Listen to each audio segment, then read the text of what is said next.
Here is a lovely day. Great day today. A lot of nice sunshine. It's a great day here in the West. So I'm very happy to be here again. I was asking the head teacher, when was I here last? And I think I was here in the second term. In the second term to come and visit your school. We came to have a look at this project, and I'm glad that I'm here where we commission. When we commission something, that means it's finished, it's over, we now hand it over to the community. So we are here today to commission the Namata Primary School borehole project. After today, this project and all of these assets will belong to the school, will belong to the community. It will be a donation from the government to the community and to the school, something for you to look after and to make sure that you can continue to get good water out of this system. And right from the very beginning, I want to say thank you.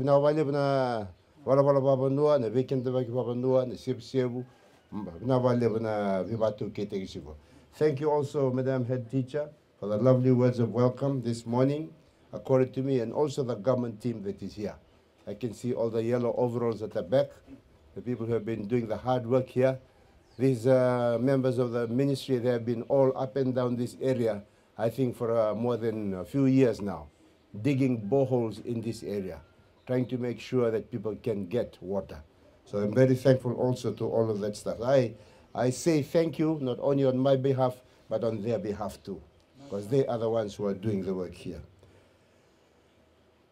So to all of the staff at the back, all the guys in yellow, and your manager in his brilliant blue shirt, thank you for all of your tireless efforts. And thank you also for the successful completion of this project. This community, as I've heard a few times that I've been in this area, is in one of the driest parts of Vitilevu, especially as we go into the drought season. Very dry part, very lot of water problems. You have always experienced very critical water shortages in the past. Annually, every year it happens.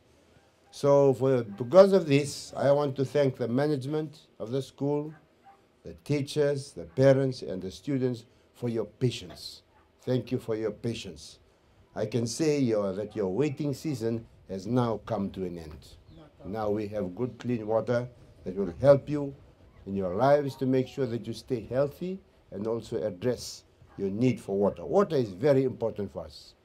Water is very, very important. There's just oxygen, number one need. Number two is water. Water is one of the absolutely important for development. And it's critical for the development of our country, for food production, for health, and for our human beings to be able to survive. Very, very important. And in fact, in our 2013 Constitution, there is a right for everybody in this country to have clean and safe water. This is a big target that this government has put into the Constitution to make sure that the government will try its very best to bring water to people. Water to people everywhere in which they live in this country. It's not an easy thing to do, but that is under Section 36 of our 2013 Constitution. We have now set ourselves a target under our, Fiji has a 5-year National Development Plan and a 20-year National Development Plan. And in that plan, our target is to get everybody to have safe and clean water by the year 2030, only 8 years away. Very difficult target to achieve, but we have to be able to achieve it. That's why you will see in this area, in the Nandi area, water, we are looking at extending the pipelines that come down from Momi, down from Nangando, to be able to hook up. There's work being done in the Singatoka area. There's work done in other areas. In areas where we cannot get water that comes from Water Authority of Fiji, we invest in boreholes like this, so we can get water out of the ground. God in his wisdom has allowed for the water that falls from the heavens as rain, not all of that water to run out into the sea, but some of that water is captured underground. And then we are able to tap into that water and make use of it for our communities to drink from that clean water. In making this reality, this borehole project has cost government $82,000. $82,000. And it will help 73 students together with 5 teachers and their households. From today onwards, in the school, you will not only enjoy clean water, but this will improve your livelihood, as you have now improved reliable and adequate supply of quality water. Ladies and gentlemen and my friends, I'm not here today to just commission the borehole project, but also to hand it over to the school. And this is very important. Anything that we have, if we have a car, if we don't service the car, if we don't change the oil, don't change the filters, that car will not run for very long. Same thing for a project like this, a water project. If you do not look after it, if you don't do the things that you're supposed to do, if you don't follow the instructions, you can shorten the life of this clean water. I hope you understand that. Eh? I know you understand. I know you understand it. So today, when we commission, the government will say, all this money that the government has used, $82,000, and all of the equipment is now handed over and it becomes yours. I hope that you will have a committee, a group of people that will look after it. So today on, the school will be responsible for the management and the upkeep and the repairs of the borehole to make sure that it continues to provide good water. So because of this, I urge the school management and the responsible water committee to make sure that you put in place whatever you need to do to make sure that the borehole is maintained and that the school will always have the consistent water supply that it needs. Firstly, groundwater must be managed and should not be used as the ultimate water source to solve all the water problems. So together with groundwater, you have groundwater, the water that is coming out of the ground, you should also use other available and safe water sources. When it rains, we must capture that rainwater. Hopefully we can have rain tanks, rainwater harvesting tanks. So you get water from the ground.